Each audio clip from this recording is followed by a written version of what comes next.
Hey, I'm Eidgott, and I'm here at ESA Winter 19, and you're about to watch some Tetris madness by Wiredwicky when he's gonna beat Tetris Attack. Have fun.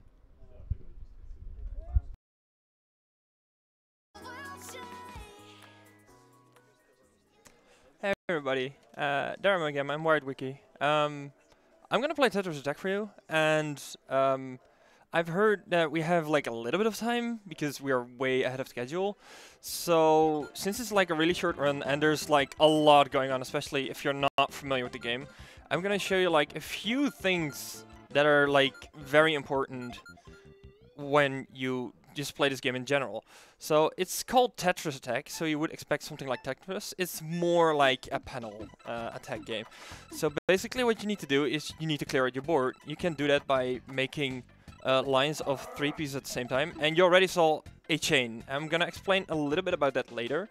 But what you do is you can clear panels with 3 at the same on the same line. 3 of a kind. If you want to create a garbage block to send over to your opponent when we're going to do this run, you need at least 4 to make a 4 combo. You can do that with 4, you can do it with 5, you can do that with whatever you can imagine, all above 3. So you can do that with 5 and stuff like that. So that creates garbage that you send over to your opponent. That's only 1 line garbage though. If you want to send a little bit more and heavier, then you need to properly chain. And chaining goes about like this. If you don't fully understand, it's fine. I think you will get the hang of it during the run. But sometimes it's gonna go so fast, and there's like, sometimes you have combos and chains that are on there on the same time, and you'll all send it to your opponent. And if you do it a little bit right, let me see if I can actually create some sort of good combo. I'm gonna see if I can set it up well. This should be fine. So this is a 4 combo into a 2 chain, 3 chain, 4 chain, 5th chain, 6, and so on. There are gonna be moments that I'm gonna drop a chain early because I see the opponent has high stacks, and that's because I want to try to get like a quick kill. And there's also this way that the bigger the garbage block is, the more shake time your opponent gets. That's basically what you want to try to avoid, because in order to defeat your opponent, you have to put its stop time to 0. Once the screen's stopped off, you have a little bit of stop time, and you're gonna see that once I go on with it. So, is the audience ready? All right. So we're gonna start in 3, 2, 1, go. So the first opponent here is Lakitu, and you're gonna notice that the cursor speed is not that quick. And that's fine, it ramps up pretty quickly anyways. So you want to create, that's not good. Great start. So I hope I can keep up the commentary, but it's like super heavy. Alright, 7 chain is not what I want to go for, because it says it creates bigger garbage, which means more shake time, and more shake time means that the stop timer won't drop to 0. So it gives the opponent more time to actually respond and actually clear out the blocks. But can I jump in with a quick donation? Oh yeah, sure. Go ahead. We have $250 from Mr. Frog saying, "Go Wiki." Thank you so much. Mr. Frog, really? Wow, yeah, that deserves some applause. Holy, I was not expecting that. Dude, that's amazing. Ooh. And this should be enough, I guess. But yeah, once again, thank you very, very much, Mr. Frog. That's a really, really generous donation. Alright, so the ideal thing you want to do is like a 5 or 6 chain, because that doesn't create that much shake time, and then throw in some combo garbage. And the main difference between combo garbage and chain garbage is combo garbage will clear out all the way, and chain garbage will clear out 1 at a time. So it will stay longer on the screen, so it will take a little bit longer before that's actually dealt with. This should be fine. Okay, that's nice. There's not that much combo garbage in there, so I'm gonna hold on for a little bit longer there. And that's... oh, it's 1 line short. That happens. That's okay.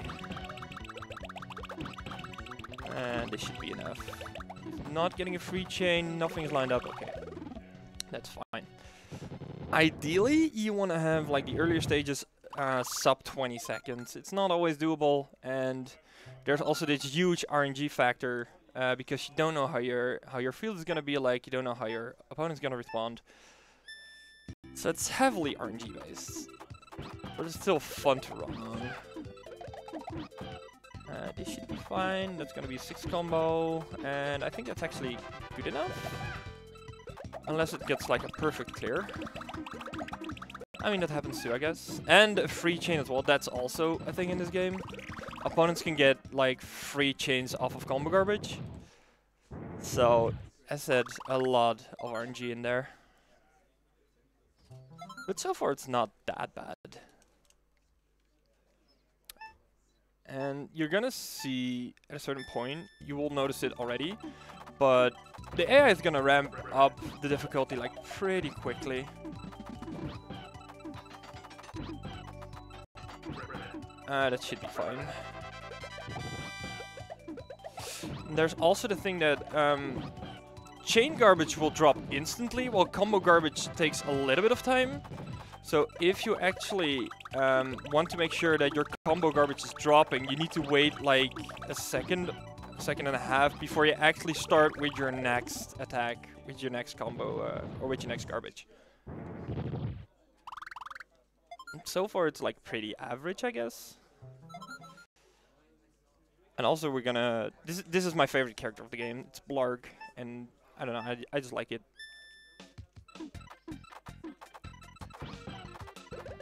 See, that should work just fine.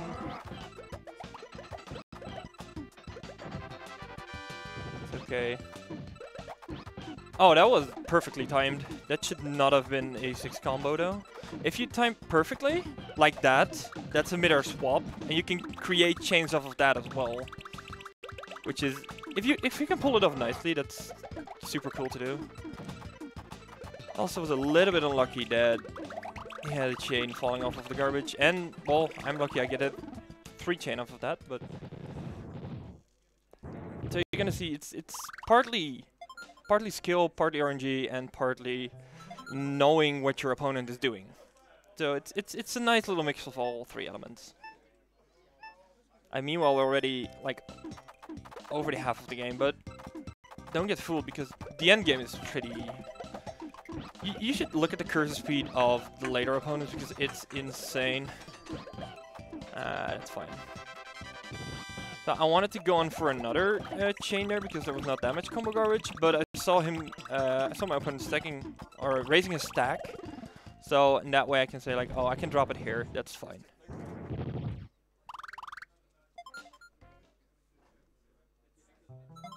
And yeah, yeah, this is gonna be pretty straightforward. So if there are any quick words, you can share them here. Yes, we have a $10 donation from the Fat Shuffler saying, "Hey Wiredwicky, Shuffler here. Sorry I missed your first run. When are we getting that drink we promised ages ago?" Hey. Thank you so much. Thanks for the donation, Shuffler. We should get that soon. Alright. He should be topped off. He gets a free chain of the blue panels. It should be fine. Yeah, he should. Oh, I can't believe he got that. Well, that's a bit of the RNG in there. It should be fine now. Not yet. And now, so you see, the bigger the oh my god, really? It's gonna be one of those days, huh? And he's gonna clear that. So that's what happens when your chains are a little bit too big and you give a little bit of shakedown. And you have bad RNG because the yellow panels will now line up and he will get another time to attack. And goes to 3rd tier. Wow. Yeah, he should be done. Thanks, Rayful. You're amazing. So now we're entering the Cave of Wickedness. And it's basically like, this is where the AI ramps up, and actually the AI is going to behave differently as well. Where in the earlier stages the AI mostly go for clears and downstacking, this AI is actually programmed to go for chains and actually make something out of it. I figured that would happen. Should be fine. I don't think this is enough though. Send the 7 combo in there. Ooh, that was a frame perfect kill there, because he did get the blues lined up, but there's like 1 frame. If he dies on the frame where you get the swap, you'll get the kill. So that was lucky from my side. And then we have everyone's favorite, PD Piranha, or at least the Piranha plant. And if you notice, this game is the characters are based on Yoshi's Island. Originally, the Japanese version actually had different characters to it, but Nintendo thought that it wouldn't work in the Western world so much because it's 16 seconds. That's quick. Ooh, that's nice. But yeah, they decided because the original version is paneled upon in Japan, and they decided to switch the characters up for the Western releases. And I think they made a smart decision with that. I think they would, because the characters are way more recognizable for people. So this is Kamek. This is the second to last stage. We're gonna see if we can get something out of this one. Oh, that didn't count. All right. So as you can see, they're gonna like throw everything to you. That was a little bit too early. This might be a rough stage. Once it gets and it gets free chains as well. Once it gets the time to actually do something, it can be bad. And if it gets lucky like that, that's even worse. Okay. Should watch out with what I do here, because this is bad-ish, yeah. This is where I actually go a little bit to focus mode, because I'm not getting him topped off.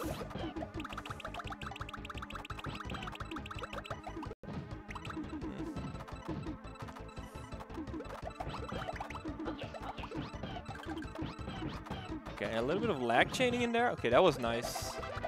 This should top him off at least. So if you have a little bit of bad luck and your execution is not like super tight, you can have a rough time on these stages, because the AI is ridiculously impressive, especially the cursor speed is fairly hard. Oh wow. Yeah, this is what it looks like when it's not going the way it should go. Just to make sure it's topped off.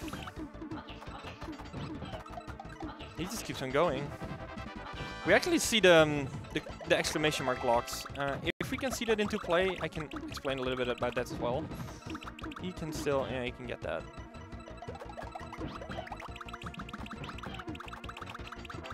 Yeah, this is why you shouldn't run this game. No, I'm just joking. It's fine. It's just rough sometimes. Finally! Ah, that was Kamek. You don't want to see a 2-minute time in there, but it's fine. So depending on how the final boss is going to do, this might go over estimate. That's a little bit the thing with RNG games, but yeah, this is Bowser, and it's time as soon as Bowser is defeated. We're gonna see how. Well, it starts out great.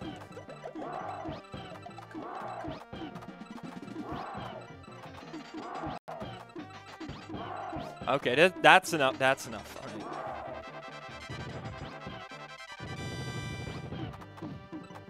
And I should look out because I'm topped off as well. This is looking fairly decent. Yeah, this is a force. It's not enough. Okay, time. Ah. Alright. That was pretty interesting. So the reason I set up the estimate a little bit higher, because my PB is an 804, but RNG can do a lot in the run. And that's what you saw at the Kamek stage. All of the rest was pretty decent. It was not like super, but it was decent. And well, that's V-Hard in a nutshell. If you want to try this game, it's fun, especially if you're new to the game. You can start with the lower difficulties and try out some stuff there. We have, I believe, the Puzzle General Discord open for that. If you have any questions, you can ask them there. Yeah, this was the run. I hope you enjoyed it, and see you all later.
Hello, it's Eidgott again, here at ESA Winter 19, and with me is... Nubis. Once again. I get to talk this time. Yes. This will be our final intermission. You will have some new hosts afterwards. Maybe they'll be better than we are. Well, hopefully. It's always better if it's better. Come on. Anyways, you just saw Tetris Attack by Wiredwicky. It was very hard. It was very hard. And coming up will be Cube 2, a race between Ethelon and Växjö. They're running Lost Orbit DLC All Chambers. And because of the donation incentive that you guys met, they will also be running the any % category of Lost Orbit DLC right after. And that's about a minute added. Well, a little more than a minute and a half. Something like that. So we might see maybe 1 or 2 of those. Because right now there's a so-called 1-1 score. Oh yeah, they're between the two. Like we said earlier, they're tied on their races at ESA. Exactly. And well, this will be the tiebreaker, but then there's gonna be another one. So what happens then if they tie again? Yeah, if it's a 2-2, they have to go again, technically. Like, there's no choice. So we might see that maybe more than once. We'll see. Yeah, we were watching the preparation they had for this run. They were playing colonizing Mars, or terraforming Mars. They played 8 hours of terraforming Mars last night, I think. That was one game. Yes, one single game. And they're so tricky.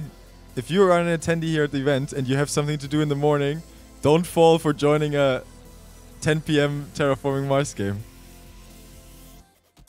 Yeah, I mean... So that definitely takes a while. And Växjö, the king of terraforming Mars, always seems to win. So people just decided that whoever's second just is the winner now. I heard he uses a calculator too, so at the start of the game to figure out the best strats. So maybe that's got something to do with it. Really, I did not hear that yet. Oh, you didn't hear? Like no. They were like on the preparation. Växjö was doing some calculations before they started. Before the very first turn? Yes. Okay, well, that's intense. But yeah, Ethelon, he's the person that always brings a lot of board games to our events. You might have already seen them at some point in the background. And you can't see it now, but there's like white round tables behind the viewer chairs. Where a lot of times people are playing board games. And right now there's people playing board games. Board games never stop here. Exactly. So this is one of the fun side events you can do here. And yeah, we still have the donation incentive for the... I'm not 100% sure. Tony Hawk's coming up later. I'm not exactly sure if it's the second run after this, but something like that. I don't think so. I think there's a few more in between, but maybe it's coming up tonight. It's the next upcoming donation incentive, essentially, that's not met yet. And that's Tony Hawk's Underground 2 for English band to play the game as Shrek. And there's only $63 out of 300 missing, so you can get that going. Don't forget the 34 cents. It's still 34 cents, yes. So yeah, you can donate for that. And as usual, all the donations go to support Save the Children. And yeah, I hope you find it in your heart to get Ben to play as Shrek. I think Ben really would like to play as Shrek, so... Yeah, I think he's a big fan. Alright, I think we're gonna give it back to the room cam for now, since we're not quite set up yet, it seems. So, this was it for our hosting shift here. My very first ever. Yes, this was a premiere for Nubis. I hope you guys liked him.